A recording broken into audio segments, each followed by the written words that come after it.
this video, we're going to talk a little bit more about p-value interpretation pitfalls, just because p-values are really easy to get wrong and misunderstand. So we're going to kind of directly address some different ways that p-value interpretations can get kind of flawed and confused.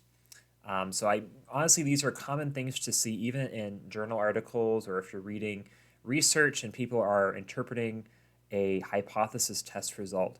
So it's just good to be a good consumer of statistical information and to be a careful producer as well of statistical results. So first of all, a p-value is not simply the probability that the null hypothesis is true. And this is a really tricky one to get straight, because what's going on is it's the probability of observing what we did if the null hypothesis were true.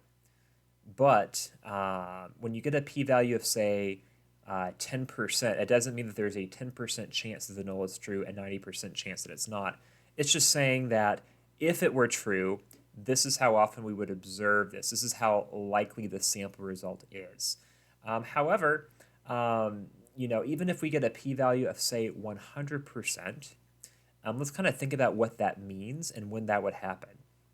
You would get a p-value of 100% if we were doing a two-sided test and our sample statistic was right on the nose of this parameter. So if you think about this distribution of possible x bars or p hats, whatever it is, it doesn't really matter. Let's just call it the distribution of possible x bars. This is going to be centered on mu. You know what? I need to get myself out of the way here for the full effect. So this is the distribution of possible x bars, where our distribution should be centered on mu. Now, what happens if we get a sample result such that our x bar is exactly our null hypothesized parameter? So if we're assuming here, I guess what I should say really is this is mu naught. This is kind of our null hypothesized mean. So we're kind of saying, let's assume this is true for a second and evaluate the sample result that we got. Well, if my x bar happens to be the same as my null hypothesized parameter, that means that my p-value now is literally going to be the entire curve, because this is going to be the probability of getting a result as far or farther away than I did. That's literally everything, because if I'm right on the null hypothesized parameter, then everything is as far or farther away than what I observed. So my p-value is now going to be literally 100% in this scenario. But that does not mean the null hypothesis is definitely true, because remember, this is just a sample result. So it just means that my sample statistic happened to be the same as my null hypothesized parameter, but it doesn't mean that the null hypothesized parameter is definitely it, because of sampling variability. If I repeatedly sample from a population, let's say that I make the claim that that the average, I don't know, I'm trying to think what would be a good example, that the average IQ score of people who take my class is 115. Of everybody who ever takes my class is 115. Then let's say I take a sample of maybe like 30 or 40 students and we have them take an IQ test, and then we find the average IQ test for that 30 or 40, and let's say that my x bar here ends up being 115.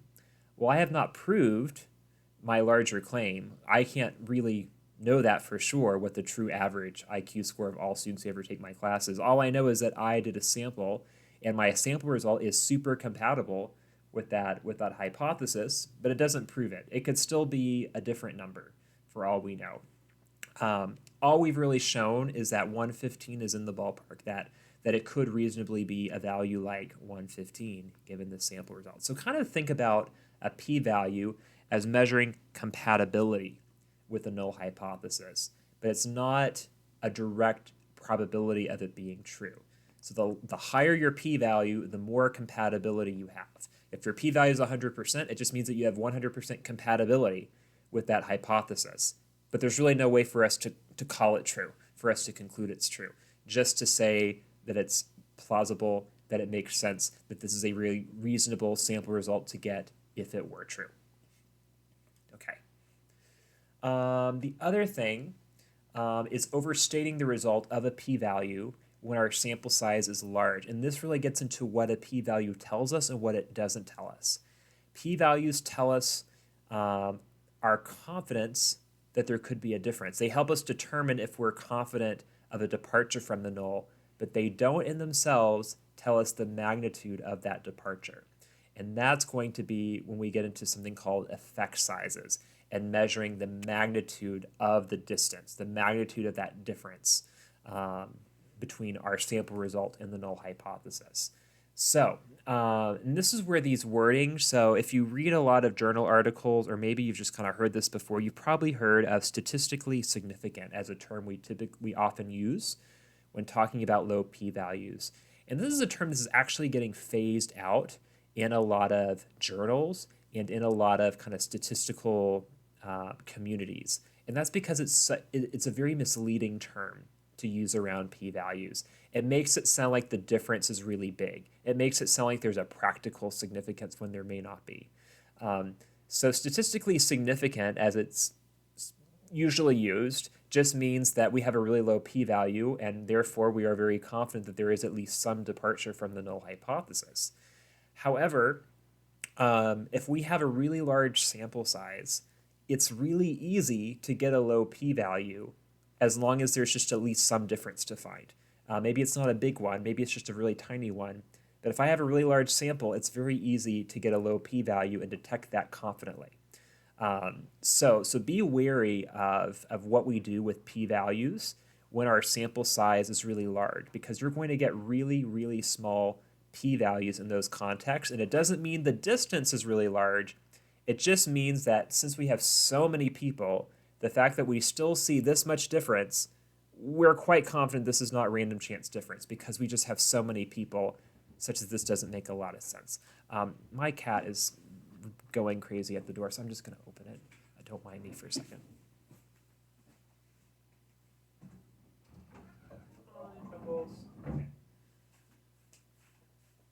All right. Okay, so here's kind of an example, which is actually a real life example here where I was helping somebody with their work, and they were trying to figure out how to make a conclusion from their statistical results in terms of kind of average self-efficacy of people after completing a training. And she found that the average self-efficacy rose from 3.74 to 3.83 on a 1 to 5 Likert scale. Now, because she had a lot of people in her study, she found that to be statistically significant, using that term here, meaning that her p-value was quite low at 0.0004. So that's great.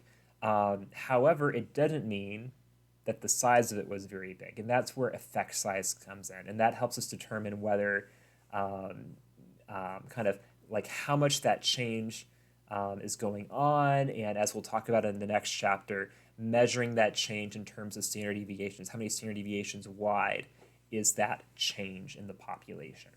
So all that to say, whenever you have a large sample size, it's very easy to get a low p-value. It just means we're really confident that there's a departure, but it doesn't tell us how large that departure is. All right, so let's take a look at some examples and kind of think through this. So here we have a random sample of 38 cancer survivors. They were asked if they would consider themselves physically active. The researchers were interested in whether the proportion who answered yes to this question would be different than the 67% who said yes in the general population. The researchers completed a z-test and got a p-value of 0.55. They concluded that cancer survivors consider themselves as active as the general population. What do you think about the researchers' claims? Okay. So you might want to pause if you want to think about it, but I will go ahead and keep talking. Our p-value is 0.55, meaning that the discrepancy that we observed was not very big. At least it was not big enough to warrant clear evidence of a departure from the general population, meaning that it's very plausible that the percentage who consider themselves physically active is the same for cancer survivors as it is for the general population.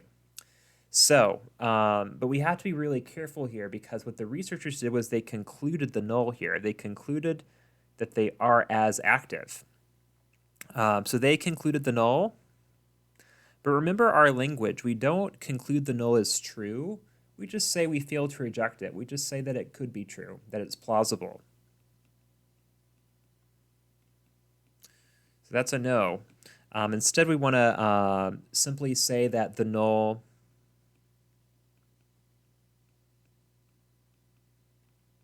hypothesis could be true.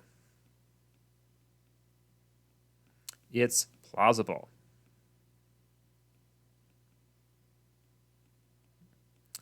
All right. So, and we can kind of point to the sample size as well. Since we're only looking at 38 cancer survivors, that means that if there really is a difference, it would be kind of hard to see that clearly with this smallest sample. So think about the courtroom situation where what's going on is we're putting the null hypothesis on trial, and we're either going to conclude it guilty or not guilty. But if we don't have a large sample size to begin with, that means that it's going to be really hard to find enough evidence of an effect here with only this smallest sample size. So I don't think we should be really surprised that our p-value is 55% and that we failed to reject. Again, it doesn't mean that there is no difference. It just means that it's hard to find it with only 38 people. So keep that in mind. We don't want to conclude the null. We just want to fail to reject it in these cases. All right, here's another one. In a large study of 875 mental health professionals, researchers found that the average time they spend working a week is 40.28 hours. In a one-sample t-test, the researchers compared this to the standard benchmark of the 40-hour work week and reported the results were very significant, with a p-value of 0.00000054. Is this a helpful or confusing way to state this result? So I would definitely say, and I would agree with the American Statistical Association, that this wording is so confusing in interpreting what's really going on here. So are we very, very confident that it's not 40? Yes. Okay. Like it definitely is above 40, or at least we're quite confident it is above 40 as the true average of this larger population that we're sampling from. But is it kind of a meaningfully different number? Not really. I mean, 40.28, what is that, like 15, 20 minutes more a week than 40 hours? So what we're going to say is we are very confident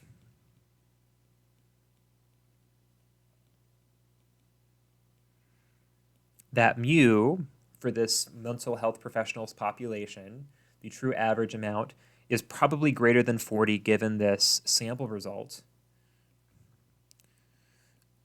But the effect size, as we'll kind of come to talk about more later on, is seemingly very small.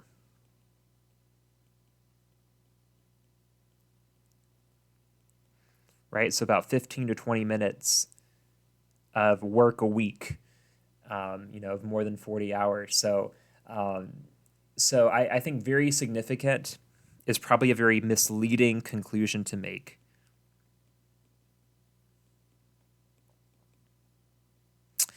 And again, this is something that you're going to commonly see, journal articles say.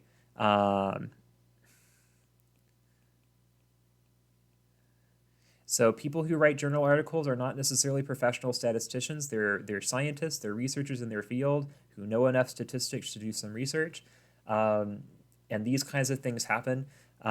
So you will hopefully be a very well-informed producer of research one day if you're doing research, and you will avoid this kind of confusing language just because you've seen it before. Instead, just say that you're very, very confident of a difference, and then you're going to be a good researcher and also calculate an effect size and say, and the effect size appears to be quite small to accompany that result.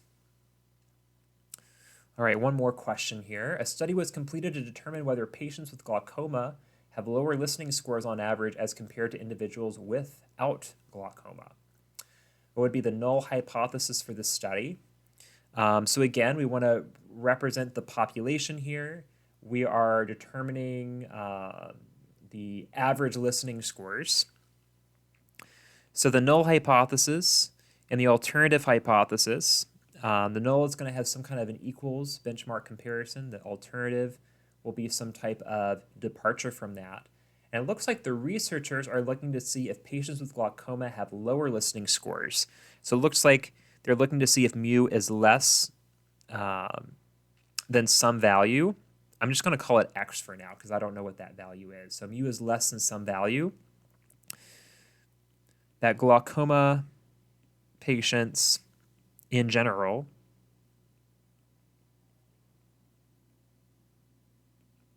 have lower listening scores on average. So specify our parameter of interest is going to be the mean, the average,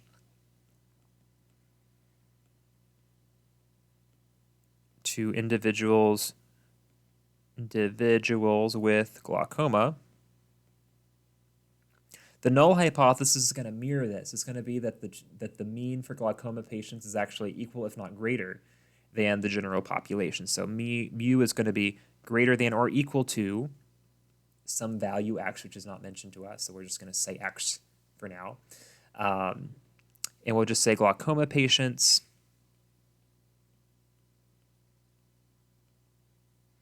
have equal or greater, I guess we can say, since we're kind of lumping this in the same not of interest to us results.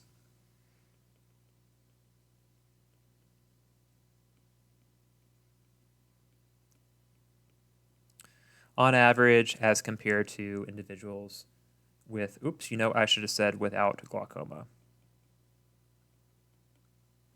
All right. The p-value from this test was 22.54%. The researchers made the following claim. This result demonstrates that individuals with glaucoma do not have lower listening scores on average compared to those without. Is this an appropriate phrasing of the conclusion? Why or why not? So this is a good one for you to think about on your own, given what we've done. So I will answer it, but I'd really encourage you to pause it and think about this on your own. Do you agree with this conclusion? Why or why not? All right. So the p-value is 22.54%. So this is kind of in the, weak evidence, little to no evidence against the null.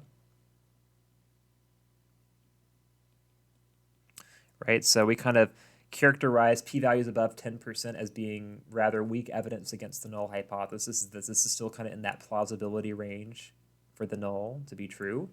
However, it also doesn't mean that the null is true, as we've talked about. So this claim here, this result demonstrates that individuals with glaucoma do not have lower listening scores on average. It kind of sounds like they're concluding the null, just like that previous example. The null is plausible, certainly, but not necessarily true.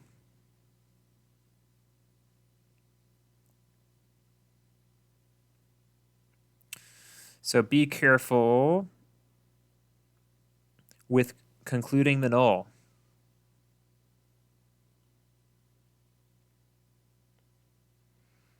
All right, so I feel like that's kind of the theme of this message.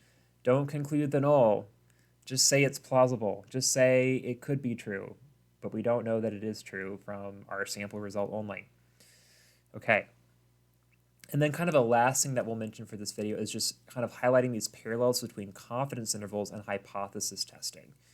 So if you think about a confidence interval, what we're doing is we're taking our sample or our sample statistic, that's an estimate of the parameter, and we're building an interval around it.